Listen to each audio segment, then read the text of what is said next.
Hi, അജിയാണ്. ഇന്ന് പരിപാടിയും കാര്യങ്ങളൊന്നും ഇല്ലായിരുന്നു. ഇന്നിപ്പോൾ നമുക്കൊരു വണ്ടിക്ക് ചെറിയ വർക്കുണ്ടായിരുന്നു, അങ്ങനെ തീർത്തുകൊണ്ടിരിക്കുകയാണ്. ഇവിടെ ഉണ്ട്. അപ്പോൾ ഇങ്ങനെ ഫോണിൽ ഇതാ ചോറും ഇങ്ങനെ തോണ്ടിക്കൊണ്ടിരുന്നപ്പോൾ ഒരു ന്യൂസ് കണ്ടു.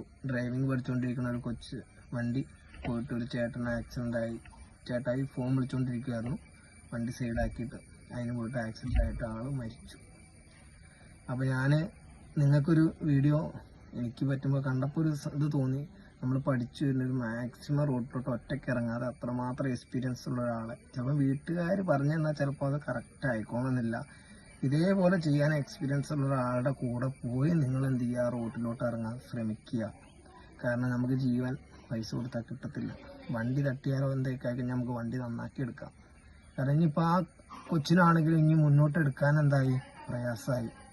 അപ്പം നമ്മൾ മാക്സിമം ശ്രദ്ധിക്കുക, മനസ്സിലാക്കി അറിഞ്ഞ് പഠിച്ച് ക്ലിയറായിട്ട് തിരക്കുള്ള റോഡിലോട്ട് ഇറങ്ങാൻ ശ്രമിക്കുക. അങ്ങനെ ബുദ്ധിമുട്ടായിട്ട് തോന്നുന്നുള്ളവരുണ്ടെങ്കിൽ എന്ത് ചെയ്യുക, തിരക്ക് കുറഞ്ഞ സ്ഥലത്തിൽ കൂടെ ഓടിച്ച് സെറ്റാവുക. എന്നിട്ട് നമ്മൾ 100% ഉറപ്പാക്കണം. ഇപ്പോൾ ബ്രേക്ക് ചവിട്ടേണ്ടടുത്ത് ആക്സിഡൻറ്റ് ചവിട്ടി കഴിഞ്ഞാൽ വണ്ടി കയ്യിൽ നിന്ന് പോകും. ആ ഒരു തിരിച്ചറിവ് നമുക്ക് വേണം. കാരണം ലൈസൻസൊക്കെ എടുത്തു കഴിഞ്ഞിട്ട് നമുക്ക് വണ്ടി കൈ കിട്ടിക്കഴിഞ്ഞാൽ നമുക്കത് കറക്റ്റൊരു വൃത്തിയായിട്ട് ഓടിച്ചു പോകാൻ നമുക്ക് 99% പറ്റില്ല. ലൈസൻസ് കിട്ടിക്കഴിഞ്ഞാലും നമ്മൾ അത്രമാത്രം എക്സ്പീരിയൻസ് ഉള്ള ഒരാളുടെ കൂടെ പോയി അത് പഠിച്ച് ക്ലിയർ ആക്കിയിട്ടേ ഒരു 80% ആൾക്കാർക്കും എന്ത് ചെയ്യാൻ പറ്റുള്ളൂ, കണ്ടിന്യൂ ചെയ്യാൻ പറ്റുള്ളൂ. പിന്നെ ആൺപിള്ളേർ കാര്യങ്ങളൊക്കെ ഐഡിയ ഉള്ളവരാണെങ്കിൽ ചിലപ്പോൾ എന്ത് ചെയ്യും, അവർ വേഗമാവും. ഞാൻ എല്ലാവരും അല്ല പറയണേ. അപ്പോൾ അത്ര അല്ലെങ്കിൽ അതേപോലെ ക്ലിയർ ആയാൽ മാത്രമേ എന്ത് ചെയ്യാൻ പറ്റുള്ളൂ, ആ ലൈസൻസ് കിട്ടിയിട്ട് നമുക്ക് കണ്ടിന്യൂസ് ആയിട്ട് പിറ്റേ ദിവസം തന്നെ വണ്ടി എടുക്കാൻ പറ്റുള്ളൂ. എല്ലാവർക്കും പറ്റിക്കൊള്ളുന്നില്ല. അപ്പോൾ പറ്റാത്തൊരു മാക്സിമം അതിനെക്കുറിച്ച് അറിയണവരുടെ അറിവ് അടുത്ത് പോയിട്ട് അത് പഠിച്ച് ക്ലിയറാക്കി സെറ്റാക്കിയിട്ട് തിരക്കുള്ള റൂട്ടിലോട്ട് ഇറങ്ങാൻ ശ്രമിക്കുക. ഇല്ലാന്നുണ്ടെങ്കിൽ തിരക്കുറ സ്ഥലത്തിൽ കൂടെ ഓടിക്കുക. അപ്പോൾ എല്ലാവരും ശ്രദ്ധിക്കുക. ഇനിയിപ്പോൾ ആ പറ്റിയ ആൾക്കാണെങ്കിൽ ഇനി അത് കണ്ടിന്യൂ ചെയ്തിട്ട് പോകാൻ അവർക്ക് ചിലപ്പോൾ പറ്റിക്കൊള്ളുന്നില്ല. അവരുടെ ലൈഫ് തന്നെ എന്തായി പോകും, ഇല്ലാണ്ടായി പോകും. അപ്പോൾ എല്ലാവരും ശ്രദ്ധിക്കുക, അറിഞ്ഞ് കറക്റ്റ് മനസ്സിലാക്കി നമുക്ക് പറ്റുന്ന രൂപത്തിൽ വണ്ടി ഓടിക്കുക. ഇപ്പം എനിക്കൊരു 25 സ്പീഡിലേ പോകാൻ പറ്റുള്ളൂങ്കിൽ ഫസ്റ്റ് ഗിയറും സെക്കൻഡ് ഗിയറും നമുക്കുണ്ട്.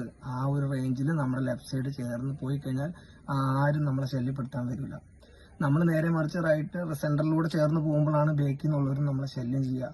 അപ്പം നമ്മളത് കീപ്പ് ചെയ്യണം. ആക്സിലേറ്റർ എന്ത്, ബ്രേക്ക് എന്ത്, ക്ലച്ച് എന്ത്, എല്ലാത്തിൻ്റെ ഉപയോഗങ്ങളും നമ്മൾ കറക്റ്റ് മനസ്സിലാക്കി നമുക്ക് എങ്ങനെയാണ് അത് വൃത്തിക്ക് ചെയ്യാൻ പറ്റണമെങ്കിൽ അങ്ങനെ ചെയ്യാൻ ശ്രമിക്കുക.